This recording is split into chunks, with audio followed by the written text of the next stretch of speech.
Alléluia. Yamba loyembo ya motema. Zwa loyembo ya motema, libonza na pesi na yokolo. Umisama yawe. Zwa loyembo ya motema, libonza na pesi na yokolo. Umisama yawe. Kembo ezali ya yo, ibonza na pesi na yokolo. Umisama yawe. Kembo ezali ya yokolo, ibonza na pesi na yokolo. Umisama yawe. Nani oya kufelanga, atika nkembo na likolo. Ezali yo Yesu.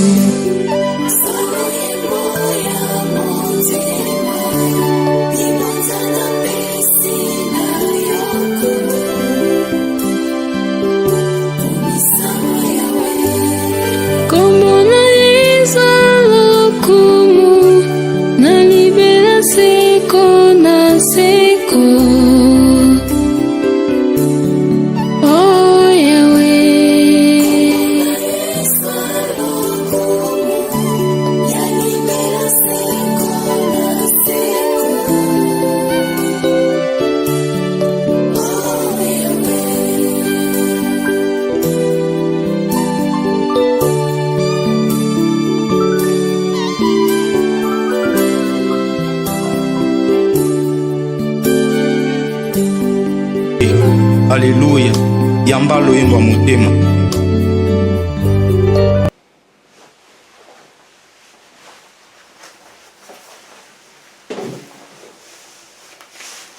Shalom, shalom, très chers téléspectateurs, que Dieu vous bénisse. Là où vous nous suivez, bien, vous êtes dans CGC TV. Croissez dans la grâce et dans la connaissance. Télévision avec les pasteurs Jimmy Senga. Bien, très chers téléspectateurs, le thème d'aujourd'hui est intitulé « C'était écrit pour nous ». Bien, avant d'aborder cette thématique, j'aimerais commencer par la prière. Éternel Dieu, merci pour ces beaux moments que tu m'as accordés pour prêcher ta parole. Laisse que ton esprit illumine le cœur de tous ces à celles qui suivront ce message pour qu'ils parviennent à la connaissance de la vérité de ta parole. Je te rends toute la gloire au nom de Jésus-Christ, notre Seigneur et notre Sauveur. Amen. C'était écrit pour nous. Vous savez, très chers téléspectateurs,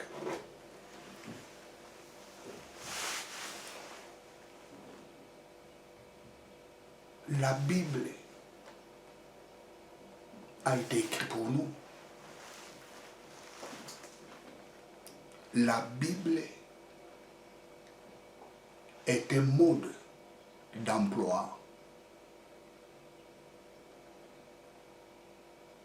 pour nous les chrétiens.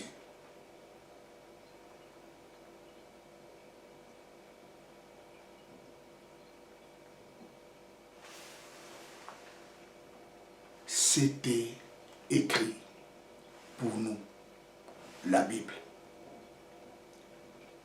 La Bible n'est pas un livre à cacher sous les lits. La Bible n'est pas un livre que quelqu'un met dans un tiroir et il l'ouvre seulement cette Bible lorsqu'il va à l'église. Non. Non, non, non, non, non, non, non. La Bible est un mode d'emploi pour nous. Praise God, alléluia. La Bible est un livre que chaque chrétien doit s'intéresser.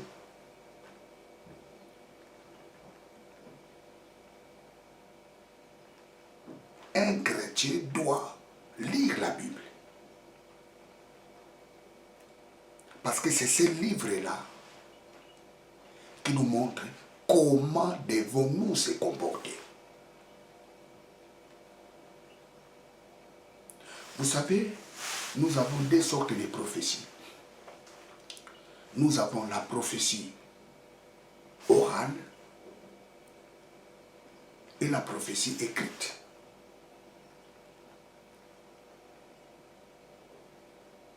Mais curieusement, aujourd'hui, les gens s'intéressent à la prophétie orale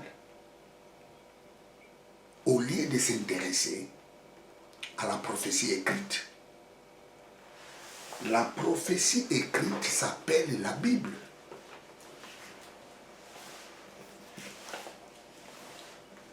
C'est la prophétie écrite. La Bible nous dit dans l'épître de Pierre, les gens là qui ont prophétisé, ils étaient poussés par le Saint-Esprit.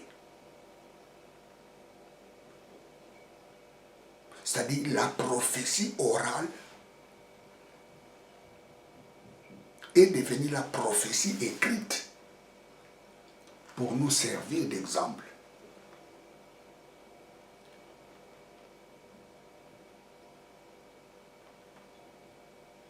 La Bible est un guide pour nous, les croyants en Christ. Notre guide, c'est la Bible. Ces choses, disons cela dans 1 Corinthiens 10. 1 Corinthiens 10, 11. Ces choses leur sont arrivées pour nous servir d'exemple. Et elles ont été écrites pour notre instruction. Ces choses ont été écrites pour notre instruction. À nous qui sommes parvenus à la fin de ce siècle, pour nous qui sommes à la fin de ce siècle, toutes ces choses ont été écrites pour nous servir d'exemple. Cela signifie tout simplement la Bible est notre guide. Tous les gens qui ont réussi dans la Bible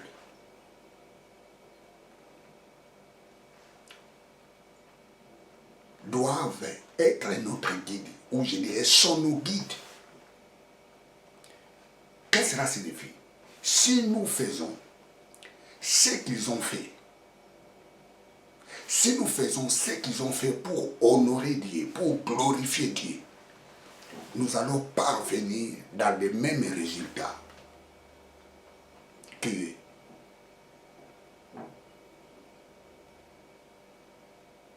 Je reprends. Si nous faisons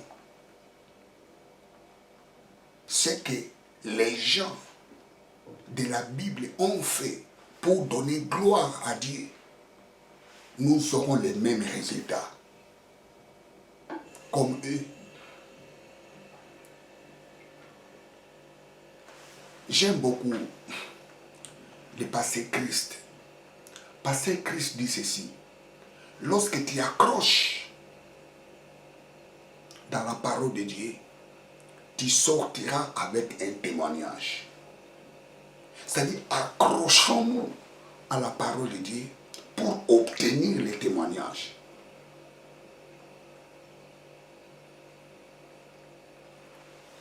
La Bible est notre modèle. La Bible est notre guide. C'est pour cela que ces livres ne peuvent pas être gardés dans les tiroirs pour qu'on l'ouvre seulement les dimanches à l'église. Non. Même à la maison. La Bible doit être un livre, un manuel que chaque chrétien doit s'intéresser. Parce que c'est notre mode d'emploi. C'est notre guide de la Bible. Toutes ces choses ont été écrites pour nous servir d'exemple.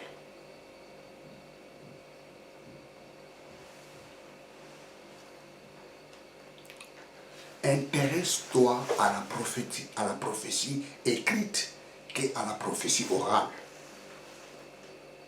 Aujourd'hui, nous voyons plusieurs personnes vont de l'église à l'église pour chercher la prophétie. Ah oui, notre pasteur ne prophétise pas. Je vais aller chez les pasteurs là qui prophétisent. Moi, j'ai déjà vu ces choses dans mon ministère.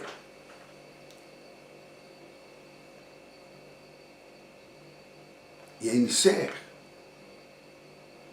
de l'église qui avait dit ça. Ou dans cette église, je ne vois même pas la puissance de Dieu. Je ne vois même pas la puissance de Dieu dans cette église. Je vais chercher une autre église. Et la personne qui m'avait dit cela, c'est la sœur de la sœur là. C'est sa sœur biologique. Oh non, pasteur, tu sais, la sœur là ne vient plus à l'église parce qu'elle a dit que ici à l'église, elle ne voit même pas la puissance de Dieu. J'ai dit, bon, ça va, ce n'est pas grave. Et qu'est-ce qui s'est passé? La vie de sa sœur qui était à l'église s'améliorait de jour en jour. La gloire de Dieu s'est manifestée dans la vie de la sœur. Et là où la sœur était partie pour chercher la puissance de Dieu,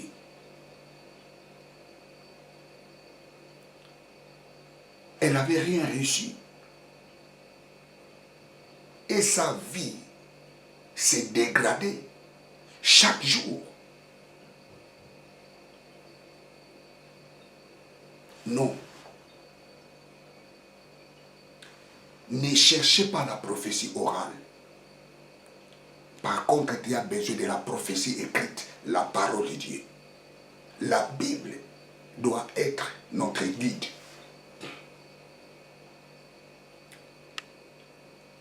Praise God, hallelujah.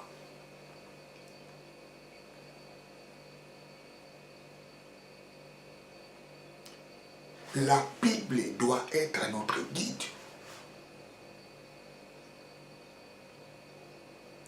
Dieu dit à Habakkuk, écris la prophétie pour qu'on la lise couramment. Écris la prophétie.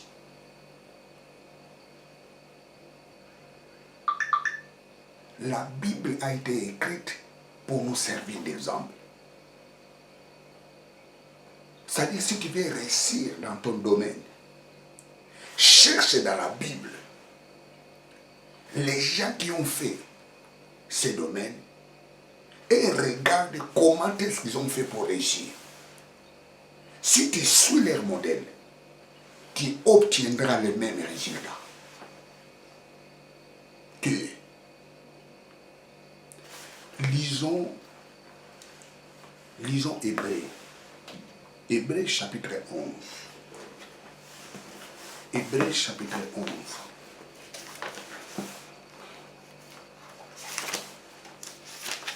Hébreux chapitre 11. Or la foi, c'est l'assurance des choses qu'on espère, la démonstration de celles qu'on ne voit pas. C'est à cause d'elle que les anciens ont reçu un bon témoignage. À cause de la foi, les anciens ont obtenu un bon témoignage. C'est-à-dire, les anciens qui ont pratiqué la foi, ils ont obtenu un bon témoignage.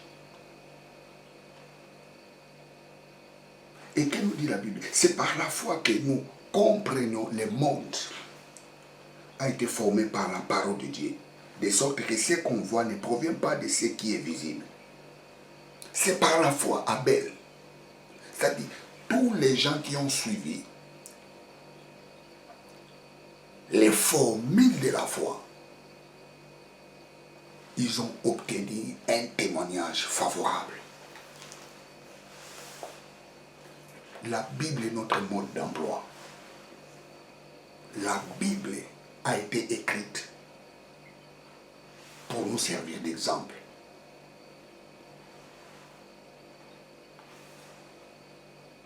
Nous allons voir un peu quelques personnages dans la Bible.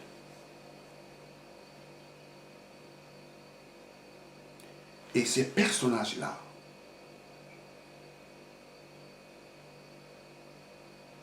sont l'exemple. Ou je dirais ces personnages-là devront être nos modèles. Ésaïe 51, verset 2. Ésaïe 51, verset 2. Ésaïe 51, verset 2.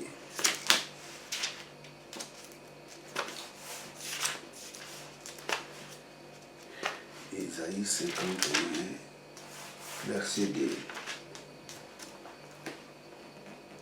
Portez les regards sur Abraham, votre père, et sur Sarah qui vous a enfanté. Car, quand il était seul, je l'ai appelé, puis je l'ai béni et multiplié. Je commence au verset 1er. Vous qui poursuivez la justice, qui cherchez l'Éternel, portez les regards sur les rochers, d'où vous avez été taillés. Portez les regards sur les rochers, d'où vous êtes taillés. Notre rocher, c'est Christ. D'où vous avez été taillés, sur les crêts de la fosse, d'où vous avez été tirés. Portez les regards sur Abraham, votre père, et Sarah, à qui vous a enfanté. Car, quand il était seul, je l'ai appelé, puis je l'ai béni. Ça, c'est Dieu qui dit cela. Par la bouche de son serviteur, Ésaïe. Ésaïe dit, portez les regards sur Abraham, votre père. Je l'ai appelé seul. Portez les regards sur Sarah, qui vous a enfanté. Portez les regards. J'ai béni Abraham, je l'ai multiplié. Vous devez porter les regards sur ces gens-là. Abraham et Sarah. Dans Sarah, nous avons l'obéissance, l'humilité.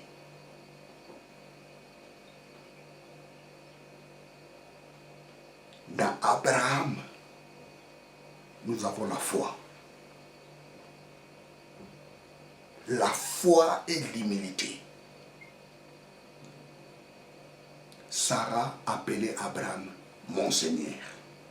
L'humilité.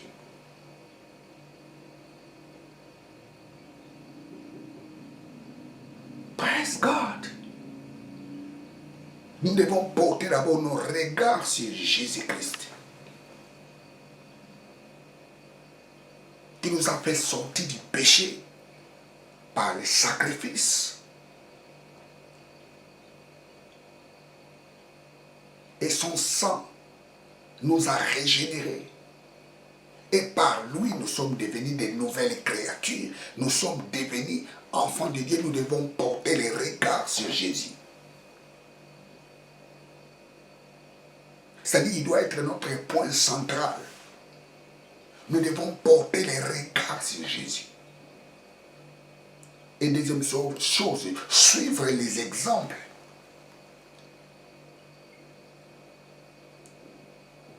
Des gens qui ont suivi la voie du Seigneur. La Bible nous montre Abraham et Sarah.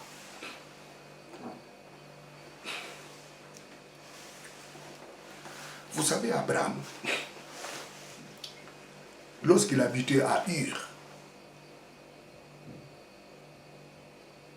il annonce, je suis à Genèse chapitre 12. Dieu dit, Abraham, sors dans ta patrie. Parce qu'Abraham a été appelé 2 fois. Si vous lisez les livres des Actes des Apôtres, vous allez comprendre cela. Dieu appelle Abraham à Ur. Abraham, au lieu d'aller à Canaan, Abraham va avec son père et Lot, sa nièce, son neveu. Ils sont partis habiter à Charan. Et dans Genèse chapitre 12, Dieu lui dit, sors pour aller dans les pays de Canaan. Premier appel en Ur, deuxième appel dans les pays de Charan. Lorsque le père d'Abraham était mort, Terah, Dieu appelle Abraham pour la deuxième fois.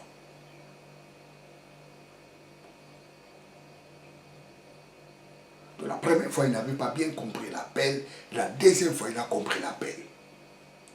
Ou je dirais, il a hésité d'abord à la première appel et il a saisi le deuxième appel et il était parti dans les pays de Canaan. Oui, ça peut arriver, Dieu t'a appelé pour faire ton œuvre. Peut-être tu as hésité. Peut-être tu n'avais pas confiance de cet appel. Mais Dieu t'interpelle aujourd'hui. Dieu a besoin de toi pour son œuvre. La moisson est tellement grande, mais il y a peu d'ouvriers. Abraham n'avait pas compris la première appel, ou je dirais il avait douté de la première appel, des premiers appels, et il a saisi l'opportunité pour les deuxièmes appels.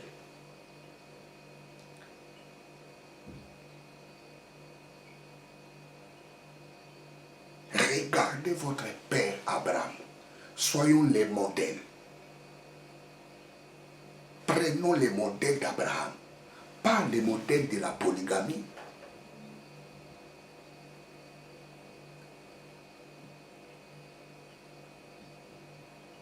Pas les modèles de la malhonnêteté. Parce qu'Abraham était un peu malhonnête devant Pharaon.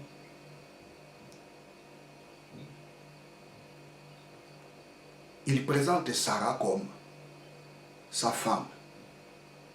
Oui, étant qu'humain, on peut le comprendre parce qu'il avait peur que Pharaon puisse les tuer. Bien sûr, Sarah était aussi sa sœur. Mais il avait révélé seulement une partie des vérités. Et lorsqu'il était sorti de l'Égypte, Dieu dit à Abraham, Abraham, cette fois-ci, sois intègre et marche devant moi. Dieu n'a jamais dit comme cela à Abraham. Pourquoi Dieu a dit comme cela à Abraham? Parce que Dieu a vu les failles dans la vie d'Abraham. Donc lorsque je dis, les gens de la Bible, les personnages de la Bible doivent être nos modèles, ça signifie, nous devons suivre des parties positives qui a fait que la gloire de Dieu se manifeste dans leur vie. Ce sont ces parties-là que nous devons suivre comme modèle. Parce que ces gens-là étaient de la même nature que nous.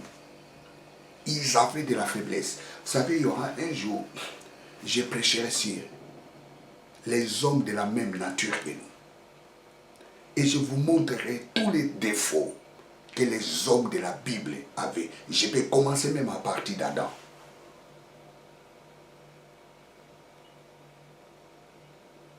Tous ces gens-là avaient des défauts. Mais ils étaient toujours humbles de retourner vers Dieu et d'accepter leurs fautes. C'est pour ça que la Bible dit, si vous confessez vos péchés, il est juste et fidèle pour vous pardonner.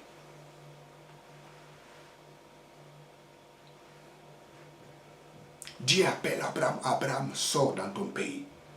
Va dans le pays où je te montrerai. Là, Abraham ne connaissait pas le pays dont Dieu lui recommandait d'aller. Abraham ne connaissait pas ce pays. Dieu dit à Abraham, Abraham, prends toutes ses affaires. Là, hop, tu sors. Va dans le pays là où je t'ai montré. Tu habiteras là-bas. Je te bénirai. Je te ferai un père de la multitude des nations. Celui qui te bénira, il sera béni. Celui qui te maudira, il sera maudit. Et toutes les nations de la terre seront bénies en toi. Regardez le poids de cette bénédiction. Abraham ne connaissait pas ce pays-là. Abraham a eu la foi. Il a pris ses affaires. Et il est parti dans ce pays. Premièrement, au lieu d'aller là-bas, il arrive dans le pays de Canaan. Je ne sais pas qu'est-ce qui a fait qu'Abraham, plutôt, s'arrête dans le pays de Canaan. Parce qu'il était à Ur. Dieu l'appelle à partir de Ur. Il prend ses affaires au lieu d'aller dans le pays de Canaan. Parce que les chemins étaient, ou je dirais, les terminus d'Abraham étaient de Ur au pays de Canaan. Abraham prend ses affaires au lieu d'aller dans le pays de Canaan. Il s'arrête à Charan.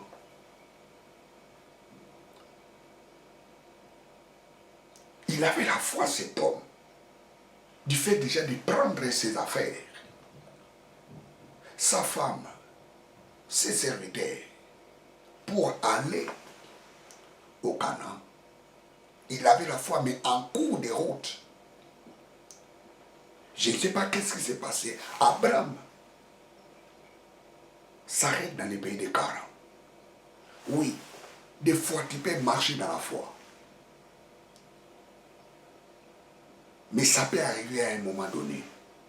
La foi s'arrête.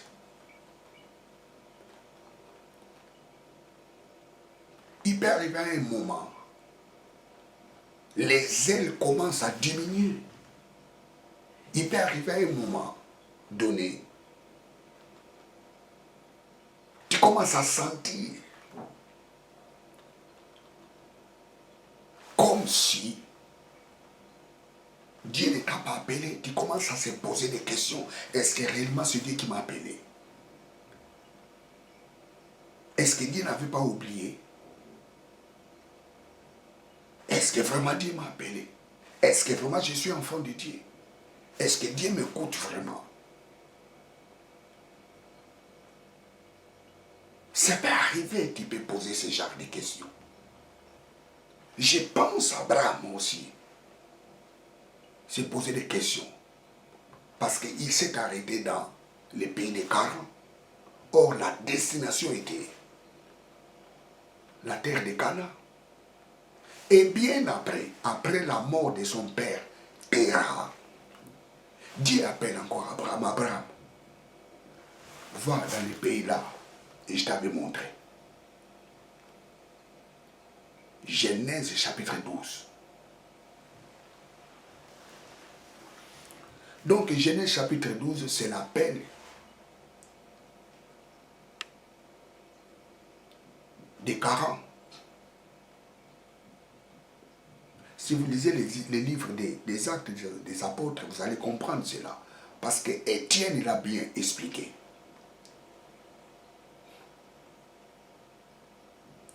Ir, Caran, Cana.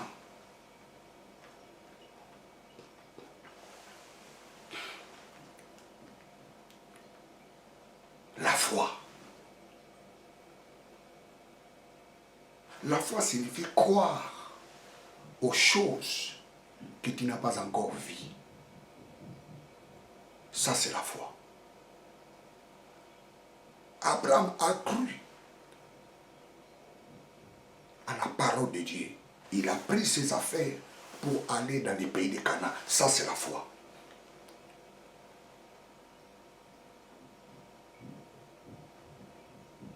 Et qu'est-ce qui s'est passé dans la vie d'Abraham? Dieu l'a multiplié. Et Dieu l'avait béni. Pourquoi? Parce qu'Abraham a marché dans la foi.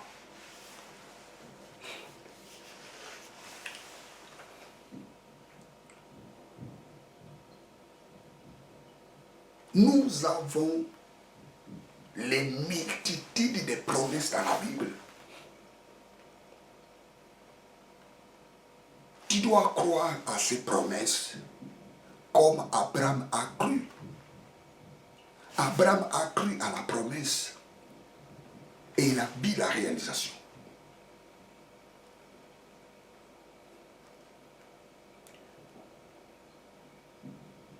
Et pour vous préciser, nous ne sommes pas au temps de la promesse. Nous sommes au temps de l'accomplissement.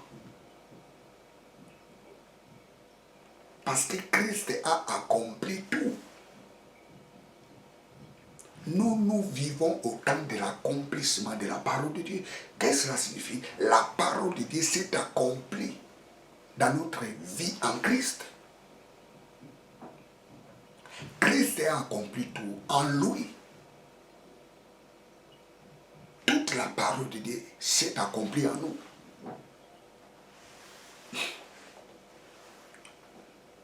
Tu dois croire à la parole de Dieu.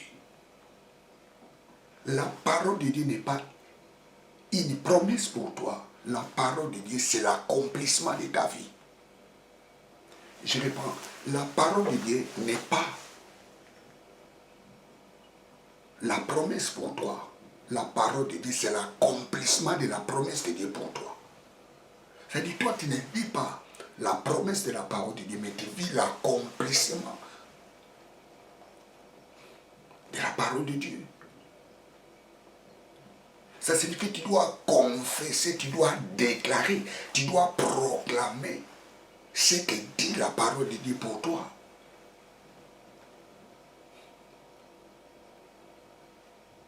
Abraham, lorsqu'il priait, je pense, il dirait, ô éternel Dieu, tu m'avais dit, tu me béniras, je serai le père de la multitude. Papa, merci. Ça, c'est la prière d'Abraham.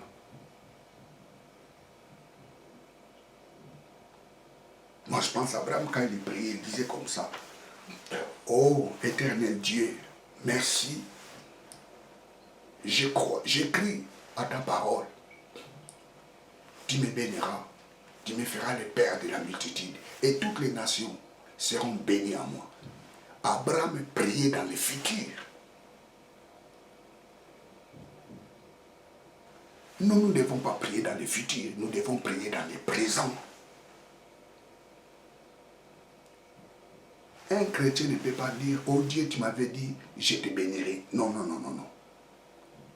Un chrétien, lorsqu'il fait la prière, il doit dire, oh Éternel Dieu, merci parce que je suis béni. Parce que nous vivons au temps de l'accomplissement. Même si tu ne vois rien dans ta vie, tu dois croire, tu dois affirmer ces choses. Tu dois affirmer ces paroles. Ça, c'est marcher dans la foi. La Bible nous dit, les anciens ont obtenu un témoignage favorable. Pourquoi? Parce qu'ils ont appliqué la foi. Abraham a appliqué la foi.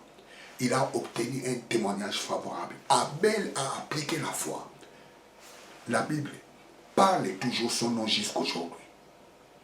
Les premiers prophètes depuis la création du monde, c'est Abel.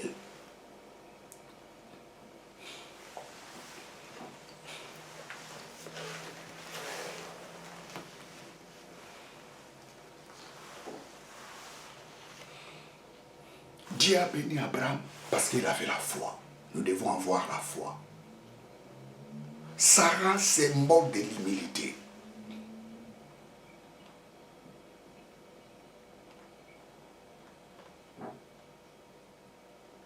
Un homme de foi ne peut pas être orgueilleux. Un homme de foi doit être un homme humble.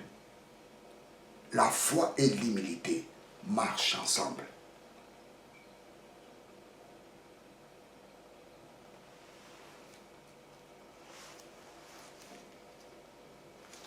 Praise God, alléluia.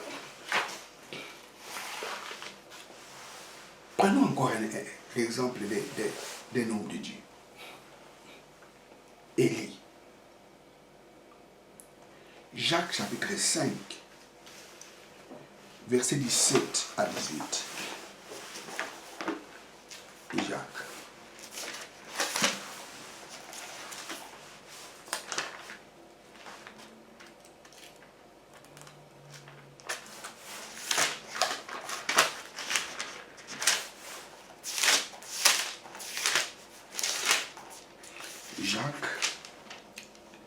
Jacques 5, 17 à 18. Élie était un homme de la même nature que nous. Il pria avec instance pour qu'il ne pleuve pas, et il ne tomba pas de pluie, il ne tomba pas de pluie sur la terre pendant 3 ans et 6 mois. Puis il pria de nouveau, alors le ciel donna de la pluie, et la terre produisit son fruit. Élie était de la même nature que nous. Il pria avec instance. Vous savez que Élie avait fermé la pluie.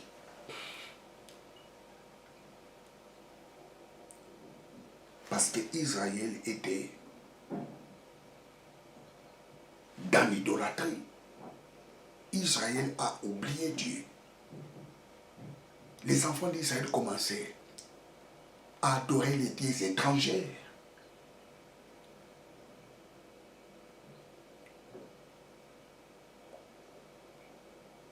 Élie sort, il dit, la pluie ne tombera plus.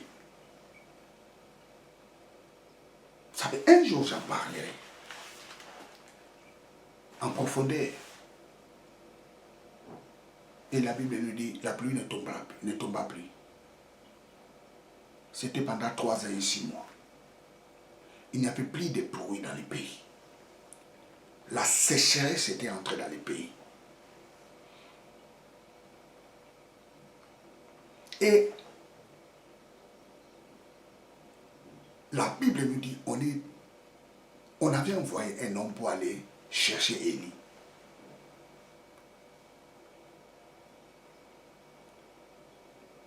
Pour qu'il ouvre les ciels afin que la pluie tombe.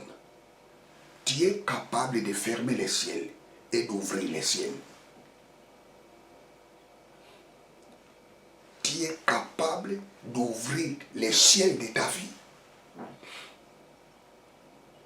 Et tu es capable de fermer les ciels de ta vie. Et il y a des gens qui sont capables de bloquer les ciels de ta vie. Et il y a des gens qui sont capables d'ouvrir les ciels de ta vie.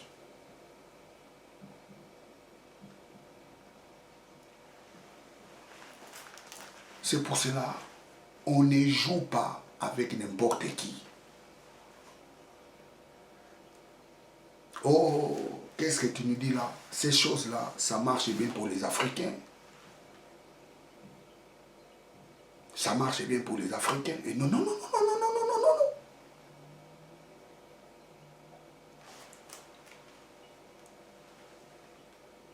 Dieu est au-dessus de toutes choses.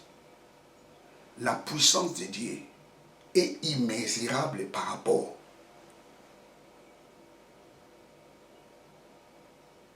aux puissances démoniaques. La puissance de Dieu est au-dessus de toutes choses.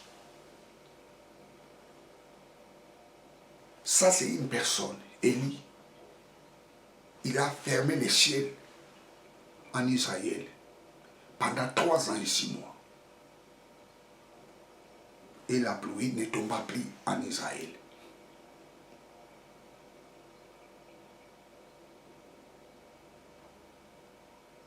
Praise God, hallelujah.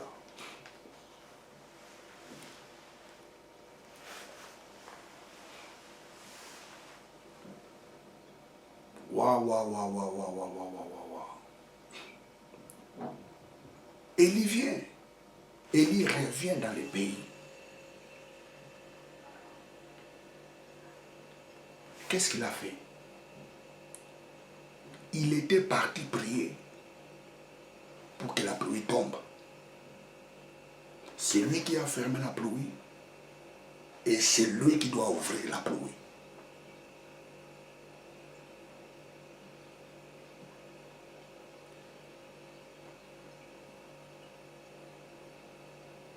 Praise God.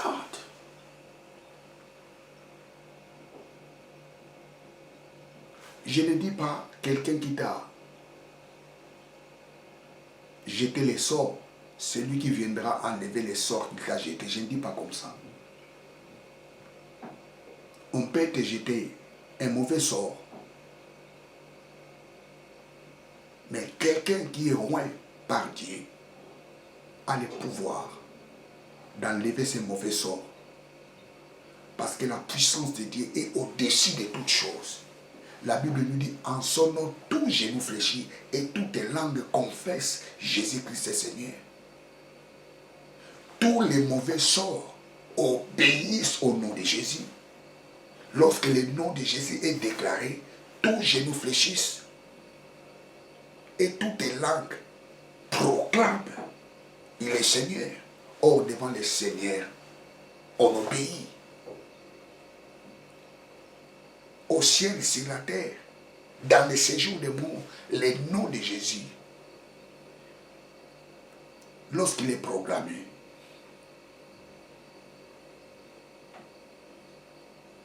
tout genou fléchit et toute langue confesse qu'il est Seigneur.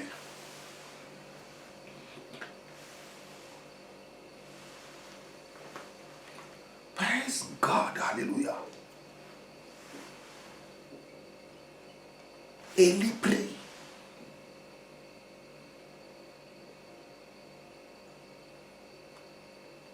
Élie prie. La Bible nous dit, dans les livres des rois, 1 roi 17, 41 à 45, il a envoyé 7 fois son serviteur pour aller voir si le ciel s'est noirci. Parce que la Bible nous dit, le ciel était tout blanc. Ou je dirais, le ciel était bleu. Il n'y avait pas de nuages. Pendant 3 ans et 6 mois, il n'y avait pas de pluie.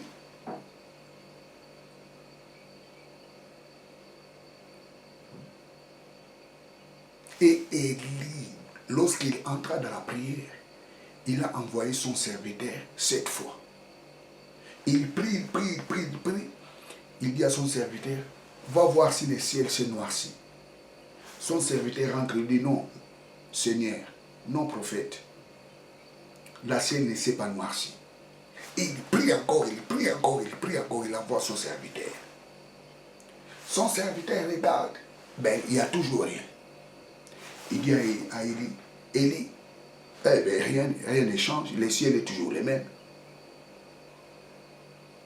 Élie continue encore à prier, il prie encore, il prie 7 fois. Et la 7e fois, lorsqu'il était sorti, il a vu les nuages qui a la forme de la paume des mains. Un bout de nuages qui a la forme de la paume des mains. Il rentre, il dit à Élie, Élie, j'ai vu seulement un bout de nuage qui a la forme de la paume des mains. Élie dit, ça y est. Dans quelques minutes, le ciel s'est noirci. Et il y avait une très forte pluie ce jour-là. Waouh! La persévérance dans la prière. Vous savez, il y a des gens, lorsqu'ils prient, il fait 2 ou 3 jours de prière. Il prie le même sujet. Lorsqu'il voit absolument rien, il abandonne. Non. Tu ne peux pas abandonner lorsque tu es en train de prier pour un sujet. Tu ne peux pas abandonner. Il pria avec instance. Vous savez, il y a une chose que je n'ai pas compris, c'est les traducteurs. Qu'est-ce qu'ils disent? Il pria avec instance.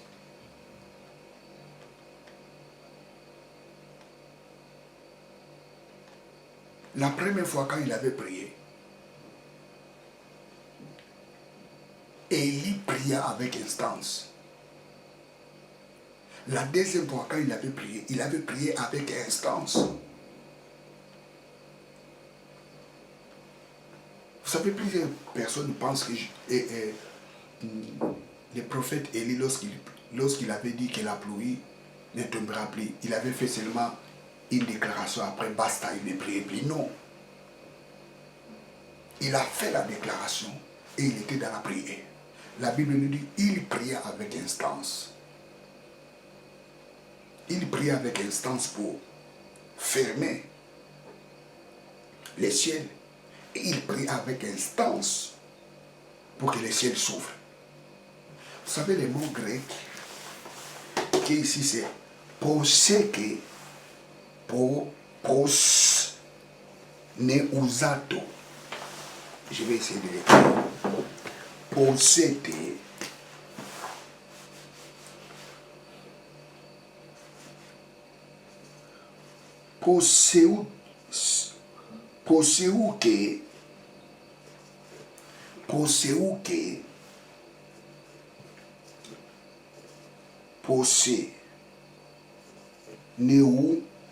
sato,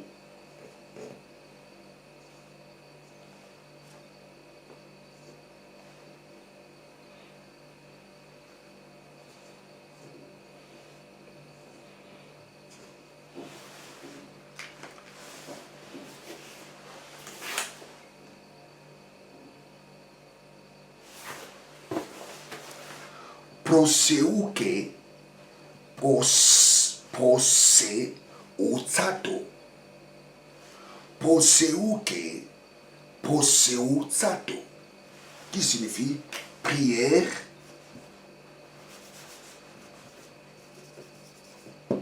prière.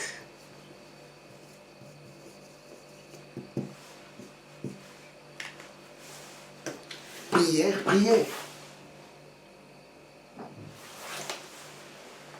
Parce que nous avons le même verbe qui est là. Nous avons le même mot qui est là.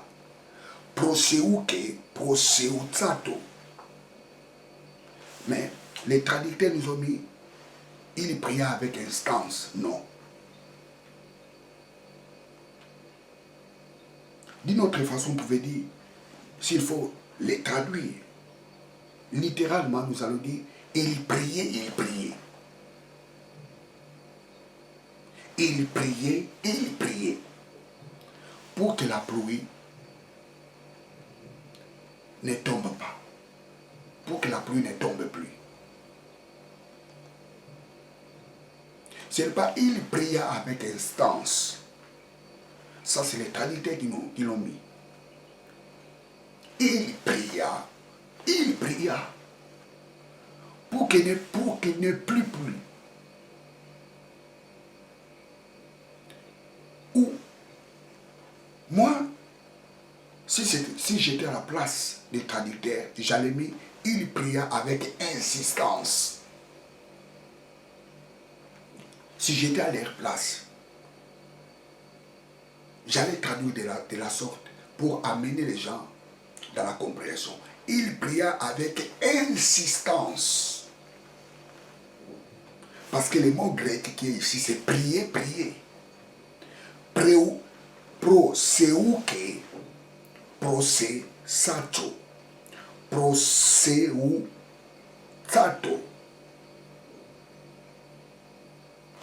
Proseuke, proseutsato.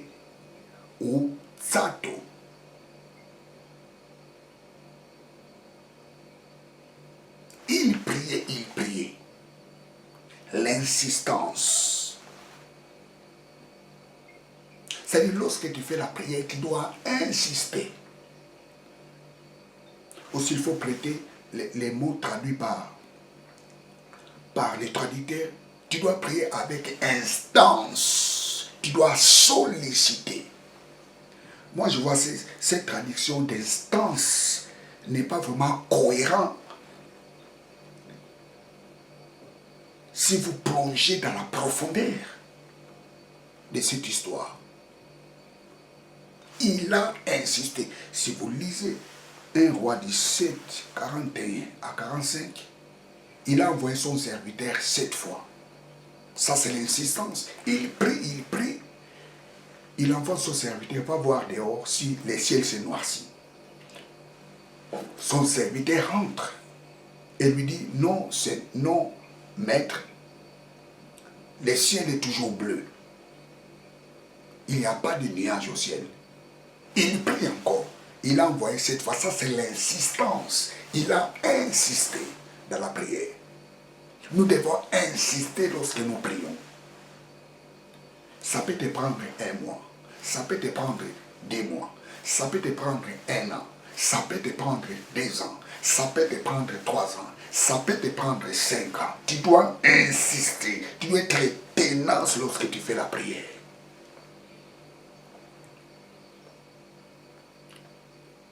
Waouh! Même rien ne marche. Tu dois être tenace.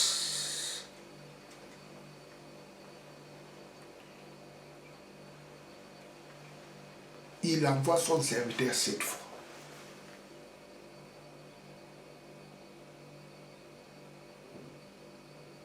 Pour voir si le ciel se noircit.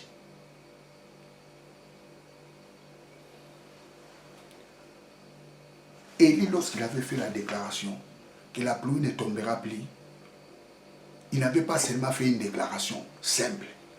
Il a fait la déclaration et il était parti s'agenouiller, faire la prière. C'est pour cela Jacques nous dit. Il pria, il pria. Il pria avec instance. Les traducteurs qui nous ont mis instance. Non, il a prié, il a prié.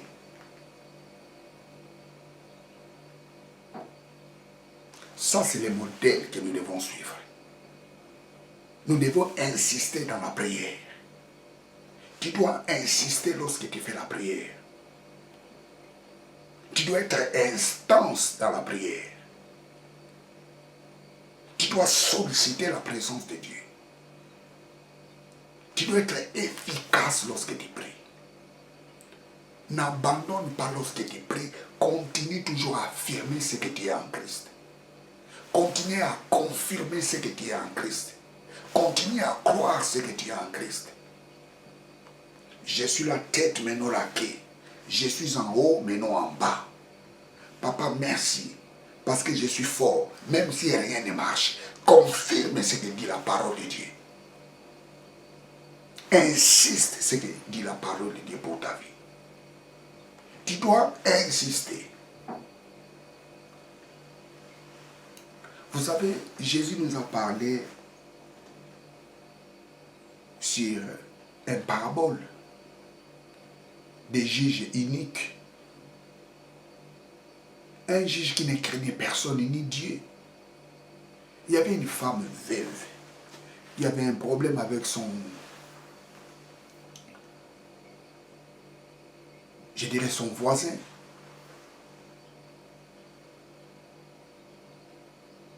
Et la femme veuve avait raison. Mais à chaque fois il allait au tribunal, les juges ne les recevaient pas. À chaque fois, la femme allait, les juges ne les recevaient pas. Vous savez, l'injustice ne commence pas aujourd'hui. L'injustice, ça a commencé depuis longtemps. Jésus nous parle de cette histoire parce qu'il savait qu'il y avait de l'injustice, même dans les tribunaux. Il y a toujours ce qu'on appelle des poids, des mesures.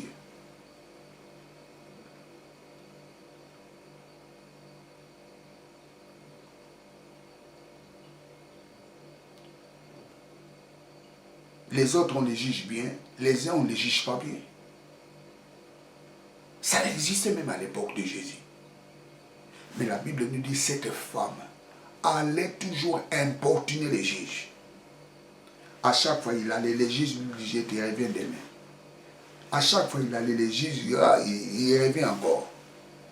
Et bien un jour, la femme est venue encore là. Les juges me disent, ah là là là là, cette femme me casse la tête.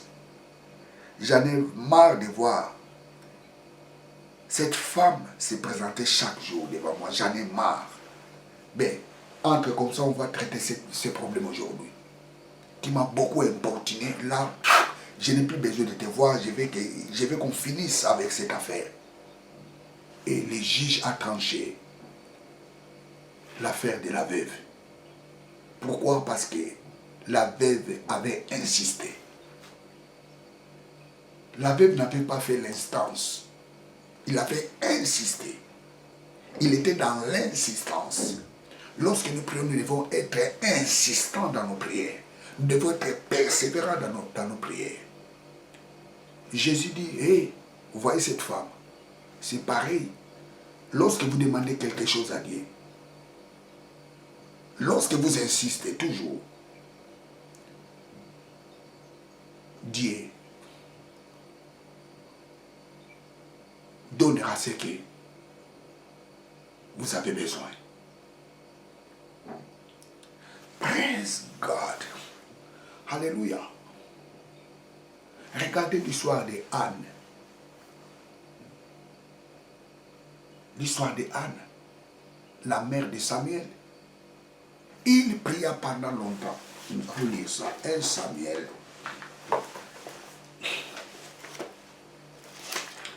1 Samuel 11, 17.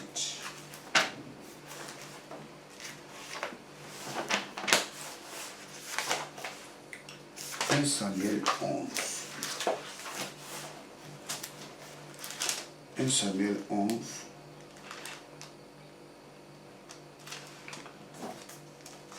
Samuel 11. Et il fit un vœu et dit, Éternel des armées, si ton regard s'arrête sur l'humiliation de ta servante, si tu te souviens de moi et n'oublie pas ta servante, et si tu me donnes un garçon à ta servante, je le donnerai à l'Éternel pour tous les jours de sa vie. Et le rasoir ne passera pas sur sa tête. Comme elle suppliait ses prières devant l'Éternel, il observa sa bouche. Anne parlait dans son cœur. Seules les lèvres remuaient, mais l'on n'entendait pas sa voix. La partie la plus importante, c'est ici là. Comme il suppliait ses prières. Plutôt, comme il multipliait ses prières. Pas supplier, comme il multipliait ses prières. Dans d'autres versions, il pria longtemps. Comme il multipliait ses prières. L'insistance. Comme il multipliait ses prières. Il ne faut pas seulement prier une seule fois pour un sujet. Tu dois insister. Ça, c'est le code pour que une prière soit exaucée. Oui, tu peux faire la prière et Dieu t'exauce. Tu pries et il t'exauce directement. Mais si tu pries, tu ne vois pas encore la réponse, n'abandonne pas. Persévère là-bas. Insiste-toi dans cette prière. Et toujours la foi. Dieu te répondra. Parce que toutes ces choses ont été écrites pour nous servir des modèles. Toutes ces choses ont été écrites pour nous servir des modèles. Praise God. Alléluia. La Bible est notre mode d'emploi. Si nous faisons ce que les gens de la Bible ont fait, nous obtiendrons les mêmes témoignages. Bien, vous étiez avec le pasteur Jimmy Senga. Que Dieu vous bénisse abondamment. Abonnez-vous massivement dans cette chaîne de télévision. Je vais faire la prière. Éternel Dieu, merci. Merci pour ces messages puissants. Merci parce que ces messages ont touché les cœurs des gens. Je te rends toute la gloire, c'est toi qui es notre Dieu. Et laisse que ta main puissante guérit mon frère, ma soeur, qui me regarde en ce moment. Laisse que la guérison touche leur vie. Laisse que les choses s'améliorent dans leur vie. Au nom de Jésus-Christ. Là où les ciels étaient fermés, laisse que ces ciels-là s'ouvrent et que la bénédiction du ciel comble leur vie.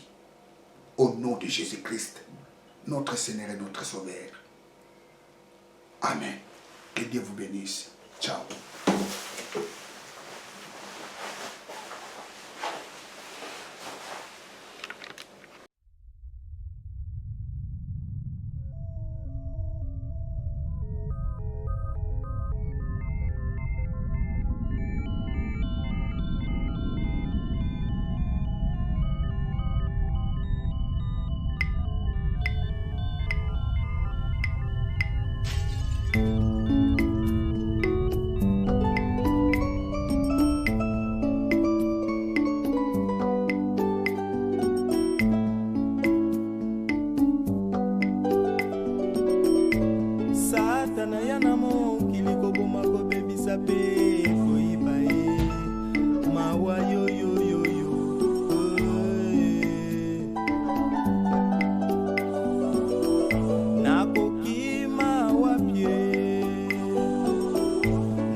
mawa yo yo yo yo.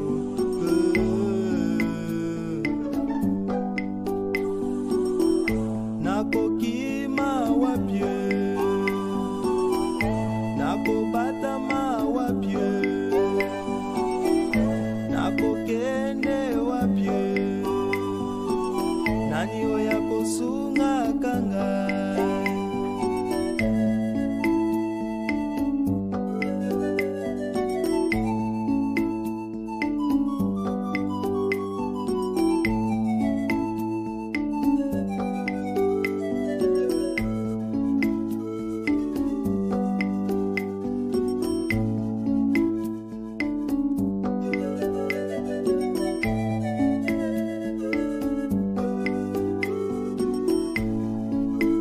Alati lisusu kombo na Yesu achena liboso na ye. Akei kokota na mangomba, akei kokota na mabota ya bato. O akoti na baprofesio nyonso ya mokili. Apandi bato lukuta na monoko, po akotisa ba distraction, po akotisa ba confusion, po akotisa ba déception. C'est tobosa na kombo ya Kristo na monoko na biso pasi. Wapi mokili eke wapi bandeko. Dieu tant aimé le monde qu'il a donné son Fils unique, afin quiconque croit en lui ne périsse point, mais qu'il ait la vie éternelle.